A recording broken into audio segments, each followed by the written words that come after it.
I was asked this question in the SS14 Discord a few days ago about what loadout would you use if you were planning on killing a lot of people directly with just like the Syndicate equipment itself. And don't really ever do this. Like, I don't really go on big murder rampages. They're cool, there's a time and place for them, but I just typically don't end up doing that. Regardless of what I prefer doing as a Syndicate agent, I took some time to think about it. You see a general loadout pretty often, and there's probably a reason you see it pretty often. It's probably just the best overall loadout for going loud. The two big debates that you'll see often in the Discord and just in general is what's better to use, the Energy Sword or the Gloves of the North Star if your goal is to just kind of kill a lot of people or kill your target and then kill anyone who tries to stop you, that type of thing. I'll go over these two a bit more specifically, but I'll go into the other things that I would consider a must purchase if your goal is to go loud and start killing someone.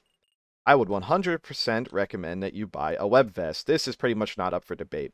It is 3 telecrystals. It is extraordinarily cheap. It gives insane pierce resist, gives great blunt and slash, doesn't really help you against heat, so if security has lasers, be very cautious of this. But otherwise, if you're fighting against anyone with pretty much any normal weapon or even a gun, you almost have quadruple your effective HP if you're fighting somebody with a gun, and you pretty much have double your HP fighting anyone else. And the nice thing is, depending on the clothing you're wearing, like especially if you're wearing like a black shirt, it's pretty hard to see it.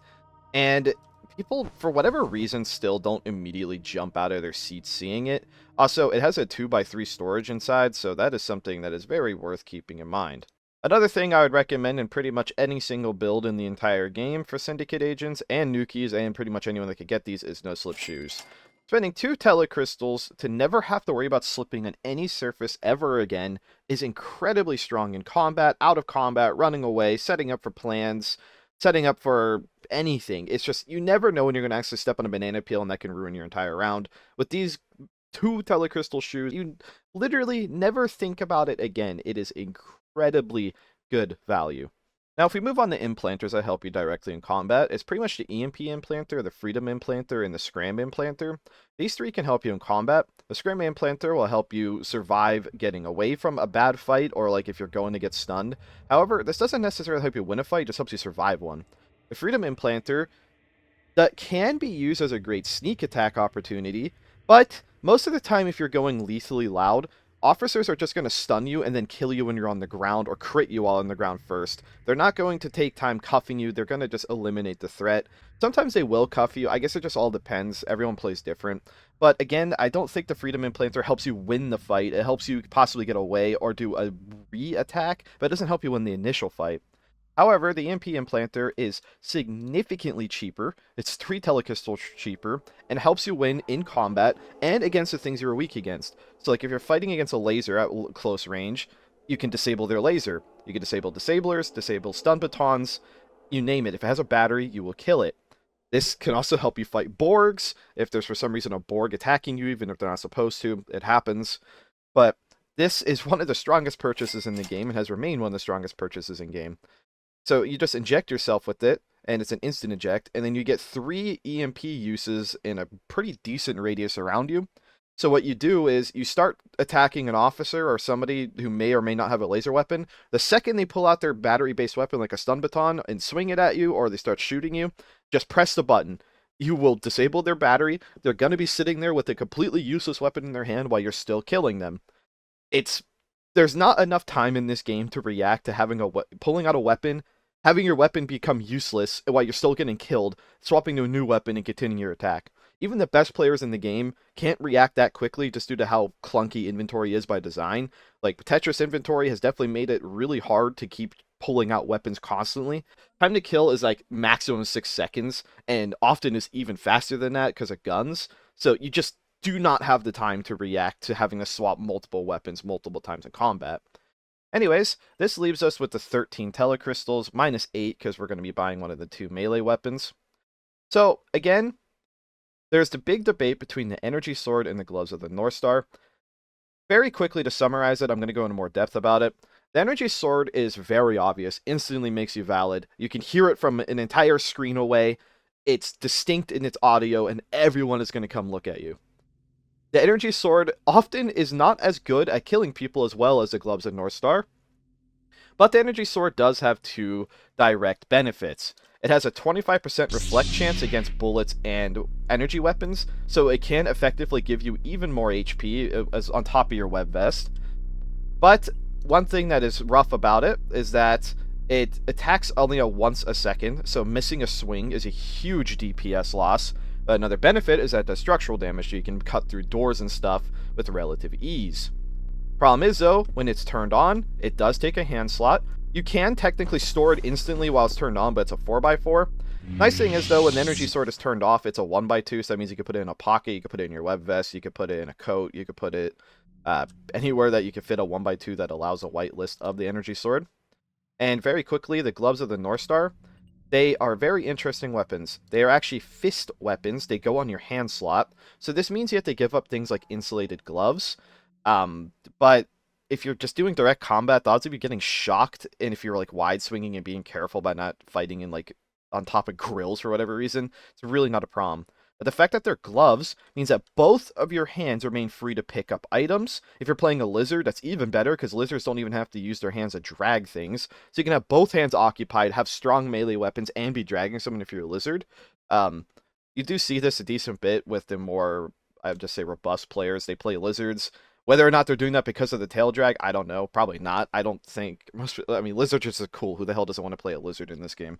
But lizards are better at combat than the other species right now because they don't have to use hand slots to drag. That's just part of Space Station's balance that might get changed or might not get changed. Who knows? Things change all the time. That's just nature of this game.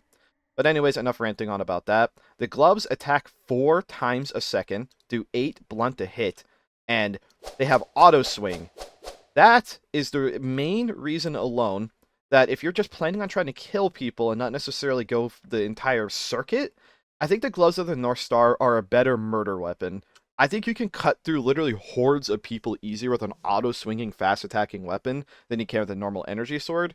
However, if security is already fully armed, the energy sword might be a better purchase, so this is a big depends, but I'd say 9 times out of 10 the gloves of the North Star are the better purchase due to convenience of not needing a weapon slot, auto-swing, and they attack faster, meaning there's more room for error. So we purchased the gloves of the North Star, and that leaves us with 5 telecrystals. With these 5 telecrystals, you have a few options. You could buy a combat medical kit to fix yourself up afterwards. A combat medical kit is actually... I see people say this is a bad purchase, but I don't really get why. You get over 100 points of healing for brute damage with a medicated suture. You get 100 points of burn damage with a regenerative mesh. You get an auto injector for burn, which is a ton of healing. You get an auto injector for brute, which is a ton of healing. And you even get some ephedrine to speed yourself up for right when you're about to go into the thick of fighting. It's a pretty solid purchase for this price point, and I would recommend that as being a possible option. But say you have more time to set up.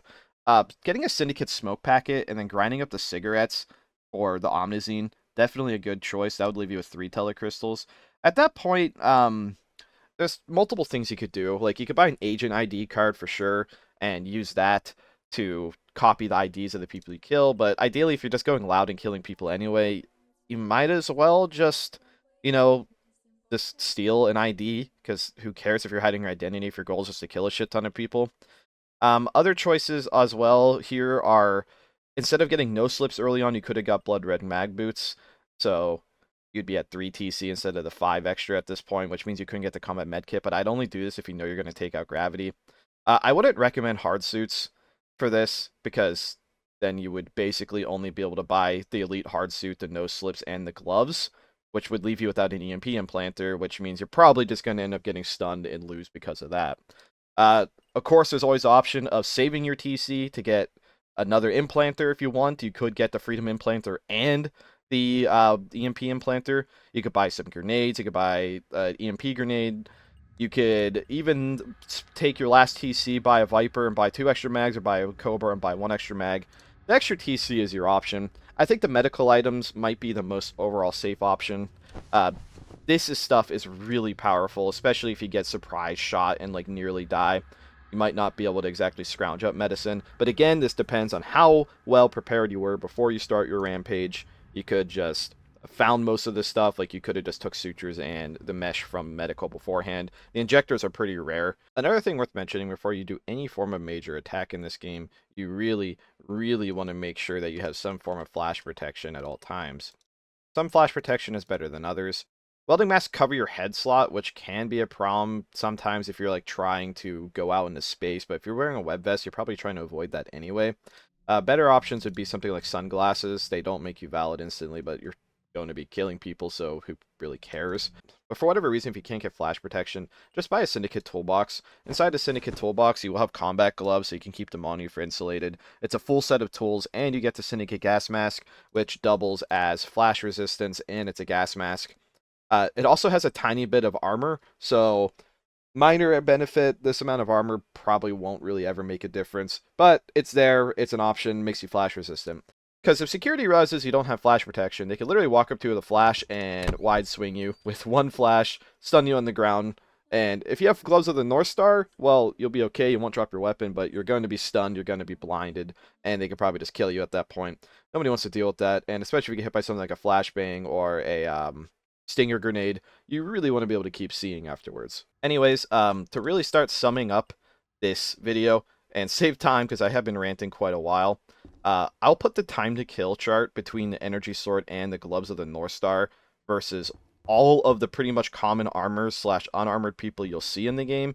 I don't think I missed any normal armor. Armor isn't super common crew side. I didn't include things like bomb suits, but you don't really see them too often. They're also not like super resistant.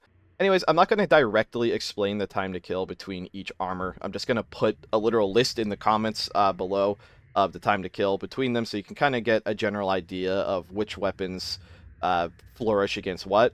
The two things I will point out, though, in case you just don't want to read it, the Warden Hardsuit is actually an interesting case. Normally, the North Star gloves have better time to kill or only slightly worse time to kill than the Energy Sword, but the Warden Hardsuit actually is really blunt resistant. But so that means that the North Star has a 2-second worse time to kill, and that's literally the biggest discrepancy between all of the weapons and the armors. Otherwise, though, you pretty much will have the same time to kill between the Energy Sword and gloves of the North Star, or Fists of the North Star, across all of the armors in the game, all the crew armors at least. But again, auto swing, very, very powerful.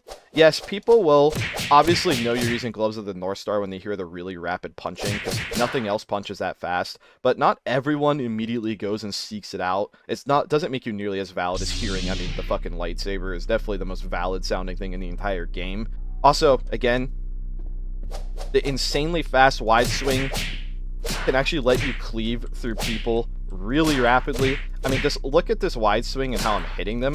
Yeah, like, you can do this with the Energy Sword too. Like, the Energy Sword also has a really good wide swing, but people hear this much more clearly. Also, another thing to mention, the Energy Sword can't cause any form of bleeding, because since it does heat and slash as a mixed damage, it actually doesn't do any bleeding. Now, really, the bleeding amount that the Fist of the... Oops, I actually punched myself. I don't know why I did that. The Fist of the North Star's bleeding isn't too amazing either. Like, let me just punch this unarmored person a few times. Once you get them down to 60 damage, they slow down. Once you get them down to 80, they slow down even further. And bursting somebody to 60 damage is really easy in this game, and there's just nothing they could do against you. Yeah, the hard suits, the security hard suits, are pretty resistant against the gloves of the North Star, but keep in mind that things like the Warden Hardsuit already slow them by 30%, so then you slow them again and again and again, and it gets pretty brutal. But you actually can see that they are taking blood loss damage, so there are time periods where the gloves actually can provide even more additional damage than the Energy Sword, and that is something worth considering for sure. Without going in even more unnecessary detail, I just kind of did this for fun. I thought it'd be fun to see the time to kill chart actually written down to just settle a little bit of debates that people have between the weapons. This is what I would personally think works best if your plan is to kill a ton of people. Thank you for watching.